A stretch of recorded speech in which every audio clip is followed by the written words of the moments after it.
All right, let's talk about something really powerful today. We're going to explore how to take that heavy armor we all wear, our defenses, and turning into something that actually gives us wings, that sets us free. Let's get right into it. So let me ask you something. Have you ever felt this? I mean, you see a friend doing great or a coworker gets that promotion. Heck, you're just scrolling online and see someone's perfect life. And instead of just being happy for them, you feel this sting, right? It's this quiet, nagging feeling that their success somehow makes you less. If you felt that, you're not alone. It's totally human, and it comes from a very specific place inside all of us. Okay, so let's meet the culprit behind that feeling. It's the ego. But hold on. Before you think of the ego as this big, bad villain, I want you to completely throw that idea out the window. For today, let's look at it in a whole new light. Picture your ego as this well-meaning, but maybe a little over-the-top bodyguard. Seriously, its number one job, its only job really, is to protect you, to keep you safe from anything it even thinks might hurt you. So, first things first, let's get to know this inner protector of ours. How does it even work? You know that sting of jealousy we talked about, or that horrible sinking feeling like you're not good enough? Think of those as alarm bells. That's literally your ego's siren going off. It sees someone else's success and thinks it's a threat. It's screaming, "Red alert, we're falling behind, we're not gonna make it." It's totally misguided, of course. But you gotta remember, it's just trying to protect you. So, what do you do when that alarm is blaring? Well, here's the trick. You don't fight it. You don't try to shut it up. You talk to it. The next time you feel that defensiveness creeping in, just try this. Say to yourself quietly, "Hey, thank you for trying to protect me. It's okay now. You can rest." It sounds simple, right? But by just acknowledging its good intentions, by showing it a little gratitude, you're basically telling it, false arm, the threat's not real. And that lets it stand down. All right, next up, let's talk about one of the ego's favorite tools. And it's a big one, the trap of comparison. That nagging, anxious feeling you get, that's a huge sign. It's a sign that your focus isn't on you anymore.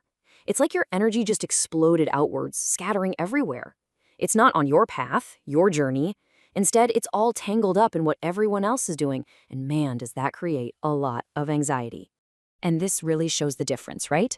On one side, you've got the outer world. That's the comparison game. It's chaotic, it's competitive, and honestly, it's exhausting.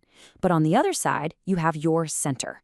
That's when you're focused on yourself. It's calm, it's grounded, and really, the whole goal here is just to notice when you've drifted into that chaos, and then gently, no judgment, just guide yourself back to center. So how does the ego keep us stuck out there in that chaos? It's pretty clever, actually. It creates this imaginary ranking list. It's like a secret scoreboard in your head where everyone, including you, is constantly being scored on everything. Who's smarter, who's more successful, who looks better. Now, here's the thing. This list isn't real. It's totally made up. But boy, does it feel real. And it's the very thing that makes us feel better than or less than everybody else. Okay, so how do we take that imaginary list and just rip it to shreds? I'm going to share a few really powerful phrases you can use to pull yourself right back to your center. All right, let's paint a picture. I think we've all been here. Someone you know is just shining. They're killing it, they're radiating success, and standing next to them in their light, you suddenly feel small, kind of miserable. They blossom their flower, I grow my fruit. I just love that, don't you? It's such a beautiful way to remember that we're all on our own timeline with our own purpose. A flower blooming over there has literally zero impact on the fruit that's growing right here. Their success doesn't take a single thing away from your path. Okay, scenario number 2. This time, that jealousy is intense. It's bubbling up, and you get this urge to criticize them, to find a flaw, anything, just to tear them down a little bit. We've all been there. The key thing to get here is that this urge to attack, it's just a defense mechanism. That's your ego feeling threatened again. So instead of pointing that energy outwards and using it as a weapon to criticize someone, the move is to turn it inward. Turn it into compassion for yourself. Just acknowledge that part of you that's feeling small and lonely. That's what's really going on. And then there's the flip side of the coin. That moment where you look at someone else and think, whew, well, at least I'm doing better than them, and you get that tiny little hit of relief, right? But that feeling, it's like a drug. It's super temporary, it's addictive, and it keeps you chained to that stupid imaginary ranking list. Because deep down, you're just afraid that you'll be the next person someone else looks down on.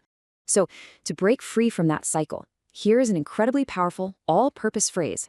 That is that, and this is this. It's so simple, but what it does is create this clean mental break. That is the other person's life, that outside event. It has nothing to do with you. This is your life, right here, right now. It just yanks your focus back to the only thing you actually have any control over, this moment. And when you start to practice this stuff, something really profound starts to happen. This is where we get to the transformation, from armor to wings. So we start by seeing the ego for what it is, this heavy suit of armor. I mean, it was built to protect you, for sure, but man, it is restrictive. It weighs you down. But as you do this work, as you practice this self-acceptance, that heavy armor starts to get lighter. It starts to reshape itself, until one day, it's not armor anymore. It's a pair of wings, ready to help you fly. And the fuel for that whole transformation? It all comes down to one core belief, a belief you have to hold without comparing yourself to a single other person, and it's this: just being me is wonderful. That's it. When you can really truly feel that in your bones, the need for the armor, for the ranking lists, it just dissolves, because you realize you are enough, exactly as you are. So I'll leave you with this question. That inner bodyguard of yours, it's always listening, always. So after all this, what kind words is it going to hear from you today? What are you going to say to it that will finally help it relax, let down its guard, and set both of you free?